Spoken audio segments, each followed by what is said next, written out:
Yeah, it's interesting. When you're saying then, I was thinking about you mentioned a band earlier on that I like, and another film from them was really, well, not from them, but about them was really cool, which is Kiss and Detroit Rock City, and the idea of Kiss in itself, as a band being so unique, so identifiable in terms of the way that they present themselves on stage. Obviously, the kind of the pyrotechnics, the makeup, the kind of the way they dress, but also the fact, like you said, about that they were quite happy when they started to almost put some people off whilst focusing on the people they wanted to focus on. They kind of caused a bit of a stir around, in the US with certain things, and I think that's really cool. So, in terms of that, how do you help people to differentiate? What some areas that you look at? I mean, is it the actual experience itself? Is it the customer journey? What are some of the things you look at with your clients and the people you work with? Yeah, so great question.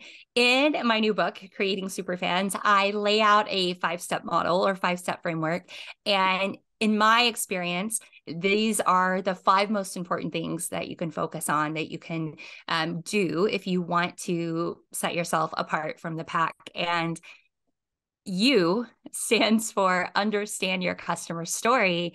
And what you just described with Kiss is exactly that, saying, we know we're not going to be the right thing for everyone in the world. So instead of trying to please everyone and becoming forgettable, like background noise filler, we're going to go super deep. Like we're going to go deep, not wide. So my framework is called the supermodel.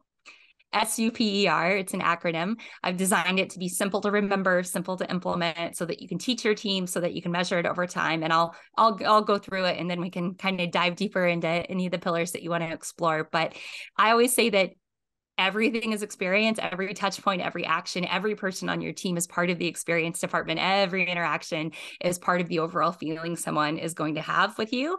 And experience is everything. It's the number one differentiator between your brand and every other brand in the world. So super, SUPER, start with your story. We talked a little bit about that already. Understand your customer story. The third step, P, personalized, is where all of that comes together. So I say that super fans are created at the intersection of your story and theirs. So that pillar P is that individualization, customization, personalization. E stands for exceed expectations. In the book and in my work with clients, I talk a lot about this idea of intentional experience design. How do you want people to feel before, during, and after working with you? How can you architect a series of events and moments that creates the outcomes that you're looking for? And again, sets you apart from everybody else. And then R, the final pillar in the supermodel, stands for repeat. And in repeat, I talk about the systems and the processes that you can use to automate some of the steps to free up more of your human employees' time to focus on some of these things that can't yet be automated or, handed off to AI. And also the R in repeat symbolizes the fact that customer experience is not a set it and forget it. It's not like, let me get the right systems and press the right buttons and just do my intentional experience design and be like, that's it, I'm done. It's a day in, day out dedication to an obsession really with customer experience, having that customer centricity drive everything that you do, treating your employees so well that they want to show up and like really over deliver for your customers, so that both inside and outside of the company, you've got super fans who would never dream of looking for another solution because they know that they're already working with the very best. Cool. Yeah, that's an awesome framework. I love this. All of it sounds amazing, but there was two that stood out to me the most as being things that'd be cool to dive into. One was personalization, and one was intentional experience design. And I think because recently I was listening to somebody who was talking about subscription model and talking about the idea of having a subscription model and how a lot of people are moving towards it. And one of the most important things with subscription models is keeping your customers happy in terms of their experience. I just wondered, from your point of view, with the subscription model, people shifting towards that, how is it that you help people to build an intentional experience? And you said little moments, like important moments. What are some things that people can think about or do in terms of building those moments that actually create intrigue, insight, excitement with their customers? Well, one of the things that I invite people to think about is how they want their customers to feel at every moment. And of course, you want to eliminate as much friction as you can. So if you are running a subscription model business, it's what's the easiest way to let somebody sign up? What's the easiest way to customize that experience? What's the first communication that you're sending them? Is it a video message? Is it an email? Like, what is it to sort of welcome them to the family. I just bought a Tesla the other day, and the email and the text that I immediately got from Tesla said, "Welcome to the family." Right? So it's not "thank you for your order," it's "welcome to the family." So little things like that. Words matter, intentionality matters.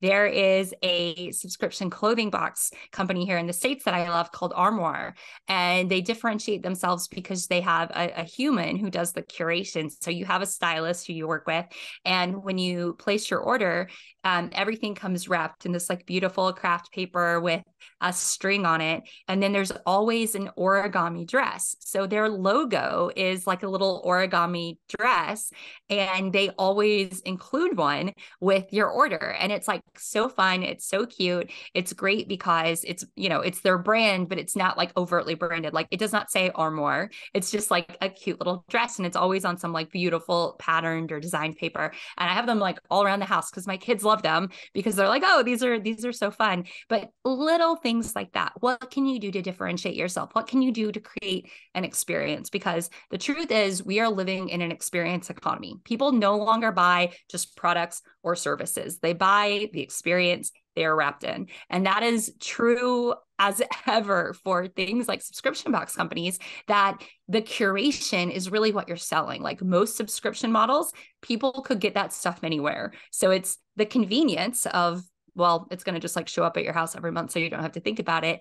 And also the curation of, we've taken like the work out of finding the things for you. We've, put together what it is that you want or need. So delivering that in a way that makes somebody enjoy the experience so much that they don't think about the fact that like they could have just gone down the street and got those things and saved 20 or 30% on it. So thinking about the experience that you wrap the delivery in, thinking about how you feel when you open a brand new product from Apple versus opening a product where you're like, I don't know who invented that awful like hard plastic stuff that you have to cut, but like, man, I would like to punch that person in the face. Yeah. Like, what is the experience of interacting with your product?